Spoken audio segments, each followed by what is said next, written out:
pas parce que j'ai pas de diplôme que je suis bonne à rien ou que je ne suis pas aussi bien que ceux qui en ont. Moi, c'est Audrey Bonnet. Je n'ai pas de diplôme, donc c'était un peu compliqué d'avoir un domaine de travail. J'ai fait de la garde d'enfants, j'ai fait de l'aide à domicile. Ensuite, j'ai eu des enfants. Donc, je me suis arrêtée. Je n'ai pas travaillé pendant une dizaine d'années, mais je suis restée très active dans beaucoup de choses, club de foot, association. Voilà, donc, je n'étais pas complètement inactive, mais je n'avais pas un vrai travail. Et je pense qu'au jour d'aujourd'hui, c'est ce qui me manquait. Voilà, j'ai fait ma vie de maman, j'ai fait ma vie de femme, mais il me fallait ma vie de travailleuse. J'ai commencé RTR qui s'appelle Réalise tes rêves. C'est un projet où je me suis inscrite parce que je pensais vraiment être un peu larguée, en fait, vraiment, parce que du coup, j'ai passé 30 ans, donc plus acceptée n'importe où. Donc voilà, RTR, c'était un peu la chance que j'avais, ma dernière chance. Et du coup, dans ce programme, on m'a proposé d'intégrer Chance pour pouvoir me trouver parce que je ne savais pas trop où j'en étais. C'est pas que j'étais perdue, mais je ne savais pas trop dans quoi me lancer. J'avais plein d'idées, mais rien n'aboutissait nulle part.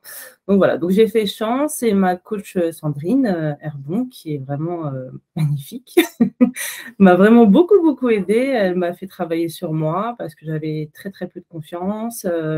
Voilà, pour moi, c'était toujours dans le dénigrement. Voilà, j'étais pas bonne, j'étais bonne à rien, en gros, c'était un peu ça. Et du coup, elle m'a fait prendre confiance. Elle m'a montré beaucoup de qualités, beaucoup de choses que je savais faire et que je sous-estimais. Ça m'a apporté beaucoup, vraiment beaucoup. Je suis très contente d'avoir fait ce parcours parce que je pense que quand on ne sait pas trop où on en est comme ça et qu'on se perd un peu dans les choses, en plus en sachant que je n'ai aucun diplôme, donc du coup, je me sentais vraiment un peu rabaissée par rapport aux gens. M'a quand même démontré qu'en fait, c'est pas parce que j'ai pas de diplôme que je suis bonne à rien ou que je ne suis pas aussi bien que ceux qui en ont. Donc du coup, c'est vrai que ça rebooste vachement. Je suis allée jusqu'au bout de ce programme et au bout du compte, on s'est dit, tiens, l'événementiel, t'aimes ça, tu en as fait, tu en fais toujours un peu, est-ce que ça ne t'intéresserait pas? Donc on est parti un peu creuser ce sujet-là. Et on s'est rendu compte que c'était tout à fait ce que je recherchais depuis le début. Donc, du coup, on est parti dedans. J'ai commencé à faire un peu des recherches sur l'événementiel, etc. Et voilà, donc toutes les compétences et toutes les qualités que j'avais étaient faites un peu pour ce métier. Je me suis lancée, j'ai continué ensuite dans Réalise tes rêves, où j'ai appris beaucoup de choses sur l'entrepreneuriat, etc. On a vu beaucoup de choses, des business plans, etc. Et je suis sortie du programme à la fin. Et même si ça s'est terminé, je n'ai toujours pas lâché. Je suis toujours dans mon projet. J'ai intégré la BGE à Deal. Et avec eux, je suis dans le programme Entrepreneur Leader. Et ça me permet de repousser encore un peu plus les choses et de préparer mon ouverture d'entreprise, en fait, tout simplement.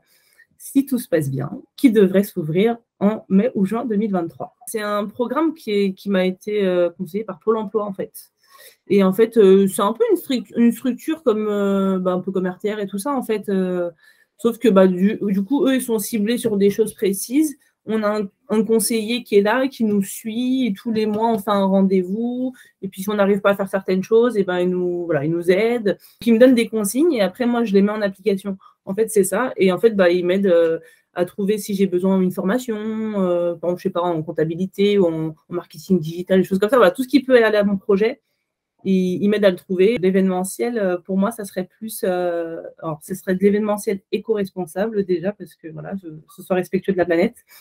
Et tout simplement des mariages, des anniversaires, voilà, tout ce qui est un peu côté festif, baptême, baby shower. Et je pense aussi faire un petit contrat avec une entreprise qui n'est pas forcément hyper grosse, mais au moins qui ferait des événements et avec qui je les ferai tout au long de l'année.